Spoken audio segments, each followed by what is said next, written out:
Welcome. We've got Mike Jones here today from Pensioner Pond Permaculture talking about homestead infrastructure, how to have multiple income streams, the importance of the design, and the rewards of saving your own seed. Be sure to sign up for our portal to get full episodes. Enjoy the show. It's amazing how what's good for plants is really good for everything else in the world. Go figure, since we're all evolved from plants. They're the only creature on this planet that can make their own food. All the rest of us are like kind of hanging off the plant for our nutrients. So being inspired by plants, I think is super intelligent, even though I don't think it's appreciated in our society as much as it should be today. It's all humus. Humus, how do you say that? It's not hummus, that's a delicious treat. Humus. Welcome back, everybody, to another show. We have Mike Jones from Vermont. He is one of the permaculture designers with Vine Permaculture. How are we doing, Mike? Doing very well. How you doing, Ian? Lana, nice to see you. Hi, nice to see you. So let's just jump into it, give everybody a little background, what's going on and how you got into permaculture, and a little bit about Mike Jones, and kind of dive into it from there. Okay. Mike Jones comes from the Philly area originally, so raised on a suburban carpet, like probably both you guys. And so I had a different perspective of the world. It was a working version back then, I think, but I was always interested in higher levels of resilience and very logically minded. I have a degree in physics from Rutgers, so that works with my logical mind. So leading to permaculture, I always gardened, like even in college, I had a garden. It wasn't great. It was like plant the seeds and then hope to harvest something and through the grass later, that kind of garden. But I was always into, spreadsheets and stuff even back then. So I would take like Earl Mindell's Vitamin Bible and take all the nutrients and put them on and try to suss out some kind of logic in there. So it was interesting to me, although I was probably eating like hot dogs at that time in college. So, I've seen the clouds from both sides now, you know what I mean? Like hot dogs, and now I eat a lot more nutritious food that we grow, though I still have, some of those suburban habits. And we got married about 16 years ago. And early on, we both kind of had this mission of getting land and growing food in general. Didn't know what it would form like. We also kind of knew it would be Vermont too. We both liked Vermont. The laws are good in Vermont, and the land is just beautiful. If you want to grow, Vermont grows plenty of stuff. Though it's a challenge. It's zone 4, so 4A going on 4B, going on 5. Who knows with climate change? But right now we're at 4A. We were 3B when we bought the land. We're already 4A officially. So. So we moved out to Vermont for several reasons: to grow your own food, to have freedom, a higher sense of freedom than in the suburbs where you don't have privacy. I think privacy equals freedom, equals power, equals freedom. So I think when you're in a place where you have everybody's all over you, especially if you were to use a cell phone and all that, then that you don't have that sort of level of privacy. So Vermont's very nice for that. You don't have to have the cell phone.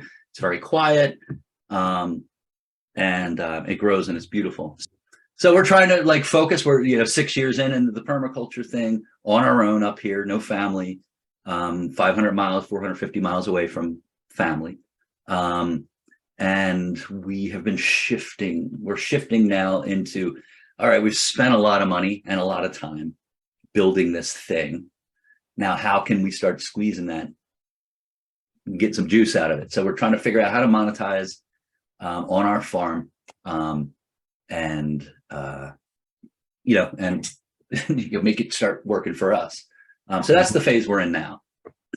Do you have any animals to help monetize that? Any such chickens or anything that you could use to help make some money on the farm? We had chickens for years, many years. I had 3 ducks. We had some guinea hens, chickens, and we made several mistakes. So we kept them alive for 4 years. It's just the fox got a hold of them. They got its scent on them in the spring and just kind of wiped them out. I didn't have time it was a building that they were in, a shed, and I had thought I had proofed it and everything. We were just busy with other things. So not every morning, but several mornings over a few months, the fox just. So then we decided that, look, we need to finish construction. We took on all the permaculture stuff. We were online, we were on the YouTube, we were Instagram, and we were like, just trying to do everything. And now at this point, we're back to the reality of it. We have one salary, we have two bodies, and this body's beat up at this point. I got problems with my neck, my back. I got a bursitis here. It's terrible. So you start thinking, well, what can I actually do with the time and the resources that I have? So we're trying to like laser focus and be, we have a lot going for us, and it's just a matter of organizing it and focusing into a way of, it nourishing us monetarily. So animals, yes, we will get animals again. We're designing our berries now on the main field, about an acre. We're gonna be a hascap farm, just to be different, versus blueberries, honeyberries. So we're about 50% of the land that we have to plant, we're gonna put in hascaps, and then blueberries and raspberries, and then we have a blackberry patch we're letting to grow wild, and then we're just gonna mow paths through and maintain. There's 8 forms of capital, right? I'm not gonna name them all, but there's financial capital, but there's social capital, intellectual capital, emotional capital. For us, we've kind of been isolated. We have a non-diverse income stream as well. So just the farm stand will be kind of the culmination of all our efforts once we're ready. And it's probably a year or two off. But we were just thinking, hey, it'd be nice to like meet people, because we're always up on the hill, and not that we don't meet people that, and we have a lot of visitors every summer, which is another issue. But we could talk about that later. So yeah, farm stand, Airbnb. And then just once you have a farm stand, you can, we're going to ship to, by UPS or online. So we're going to try to develop a brand, develop rules for that brand, and then start slowly coming up with products. And kind of like hope it builds that way. The Airbnb should be a little more immediate. Like, we have a beautiful place. If I ever like take the right pictures online and do a couple of things, I think we could fill the place up. So it'd be small. It's not small, but we're just trying to we have to upscale things on a small farm. So we've got to sell those higher value products. So we need to like make it a little fancier, and, products we sell have to have fancy words in them, like honeyberry or hascap, or, like marketing ID, you know what I mean? Because you're selling to, people that want these things. They want to feel a little fancy. I know I do. I'm susceptible too. So nicely named things with some unique plants to the area. I know hascaps really are unique, but they are, again, because they were kind of forgotten, and now they're kind of coming back. So that's pretty much our financial plan so far. Sounds good. A farm stand will do you well, especially in your area, if you have that ability for people to drive by like that. I have a little farm stand here in my suburban neighborhood that I sell eggs and jams and pickles and bouquets, and usually just on Saturdays and Sundays. But yeah, it's been great. It's been good for the community, and just being able to share, like you said, meet people and share what you're growing. People don't even know what you're doing, right? They don't know that you have this beautiful farm and you have these skills to make jam, and so it's a good opportunity to show and showcase what you're doing. So I think I'm all for farm stands, especially out on windy, pretty roads like that. I would stop in a heartbeat. So tell us a little bit about Vine and what you're doing with them, Vine Permaculture. So what Vine is doing, what we're doing in general, is we're basically, our audience is anybody who wants to design, of course, but it's also, kind of geared toward sort of getting into a professional career in permaculture, the permaculture to PDC product, and as well as, we have a good amount of design experience between the three of us.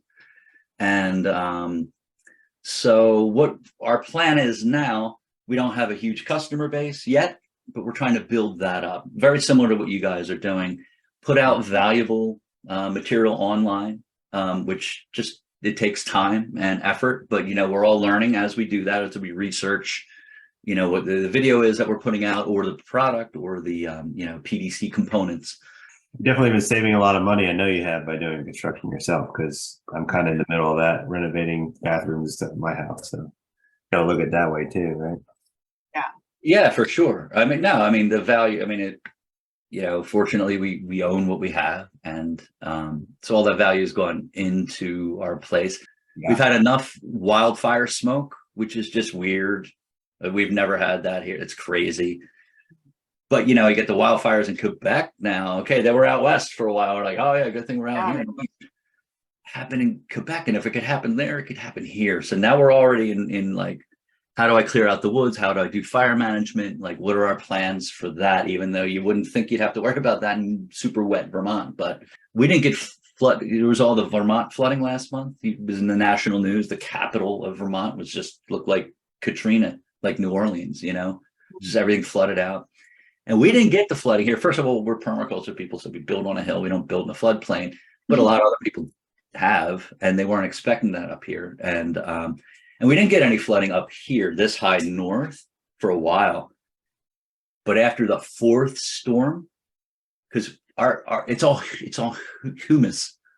Humus, how do you say that? It's not hummus. That's a delicious treat. Humus. Humus, is that what you say? Mm-hmm. Yeah. Mm-hmm. I hate saying things wrong. So all this humus here just soaked up all those rains until the fourth rain. The fourth rain came, and suddenly somebody we know, they got flooded out. All this flooding down the road that goes into town, just wash out, coming down the hill. So just all that, it just got saturated to the point where any storm after that was just start running off.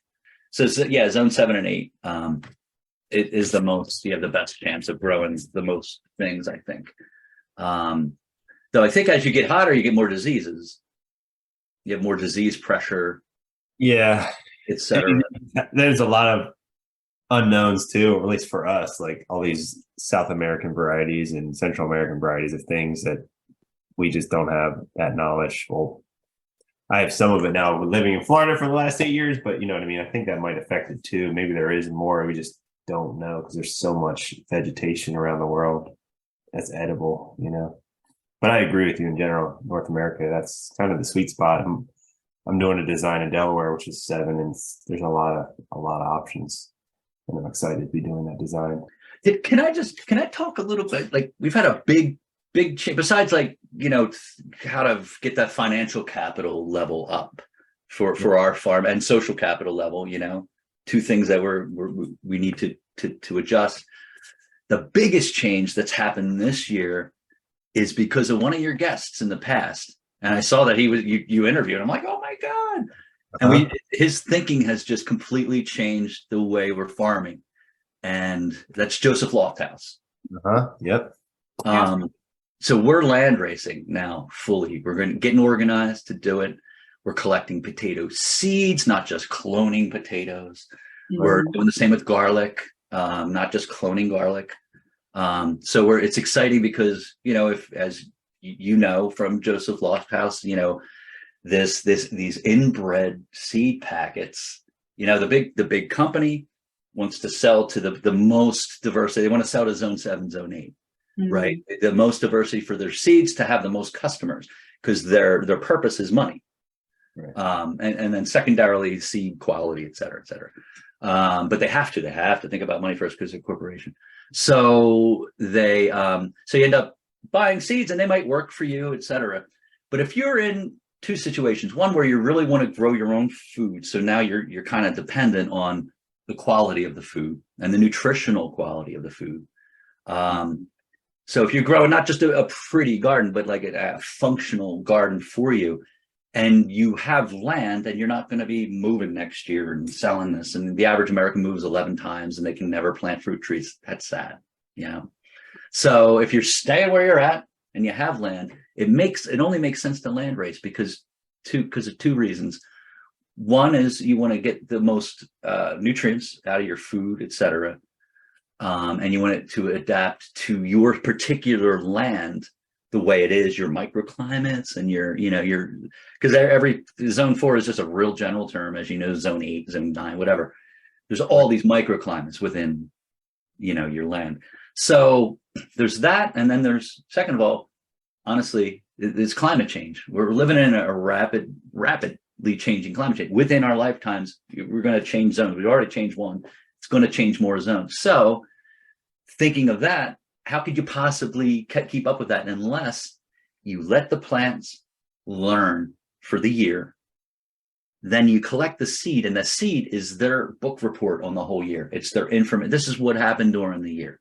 Mm-hmm. So if you just plant seeds from package, you've thrown away that data every year. You've thrown away all that information.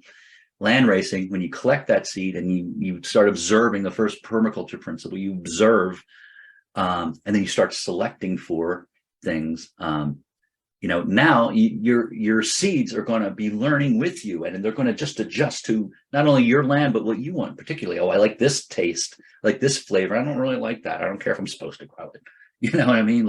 But the land racing is it's incredible. And Joseph Lofthouse, the way he lays it out, I know he was a scientist, and he's, he's also from a farm. He's from a farming family that goes back. So he has that traditional thing. He has got that scientific view, and then he also has the permaculture view at the same time. It's sort of amazing. So he says, collect for, the first year, just look for seediness. Who wants to produce seeds at all? Who's got game, basically, the first year? Who wants to grow on the land and who doesn't? So the first year, this is the first year we're in. We consider this year 1 for the land racing. So that's exactly what we're doing. We're looking for seediness and really not selecting for much else. Just what produces seeds, except for stuff that already produces seeds. We've been doing some land racing, but we weren't consciously doing it. We're just collecting seeds and labeling them. But now we really want to, do that. And then that's actually a future business model for us. I think we're after 3 years, we're going to start selling those land raised seeds. Year 1, you select for seediness. Year 2, you start selecting for other things. Now that, think of it, you have potatoes, you plant 100 potatoes and maybe 10 of them produce actual seeds. So you collect those. So they're going to be the seediest potatoes. You plant them next year. Now 90% of them are producing seeds, so now you can select for something else, oh, it's big, or it's whatever. There's bugs eating that one. That one's no good. Just look, Joseph Lofthouse style, I invite the pests into my garden to teach my plants how to, that's brilliant. And I know that's what everybody was doing until World War II, but today it seems really fresh and really, intelligent. And so that's what we're doing. Yeah, we're going to do that. And then collect our seeds, get organized, and then maybe sell seeds online as another income stream. And now we're more like, all right, let the plants do a lot of that decision making on their own, and just sort of tweak it and guide it so that we're not imposing so much exactly what we want to do on the land, but sort of learning from, our 5-6 years here, learning what it wants to grow. And we're learning, black currants want to grow really bad. We got some from Ben Falk. He shipped some to us a few years back, and they're growing like crazy. And we don't really necessarily like them the best, but they're the ones that want to grow. So that's what we're going to, focus more on those. And then pink currants are so delicious. We don't have any red currants yet, but I'm looking forward to getting some of those. Yeah, one thing I can't grow here, so I'm jealous. Oh yeah, that's right. Yeah, and a lot of states it's illegal too, like Massachusetts, I think, and other states you can't grow currants and gooseberries and stuff. Where can our guests find your YouTube videos? What's it under? It's Pensioner Pond Permaculture on YouTube. Say again? Sorry, that's a mouthful. It is a mouthful. Pensioner Pond, so like pensioner pond permaculture on YouTube. So I've been putting many videos out lately, but just a few. So a momentum will pick up, and we'll be doing more videos.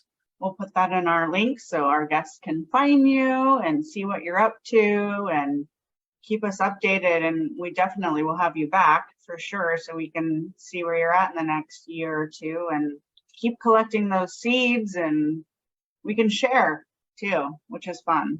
It's beautiful to, like, you know, you think about these permaculture guilds and all these plants and their plant functions and everything. You realize it's kind of like, if you actually go outside and get off the computer, it's actually happening out there. You just have to recognize which plants are valuable and kind of what they do in general. Yes, it's been a pleasure. Thank you guys for having me on, and it's nice to catch up and see you. So definitely do this again. Yeah, appreciate it. We will see you, everybody. Thanks again, Mike. And the next one.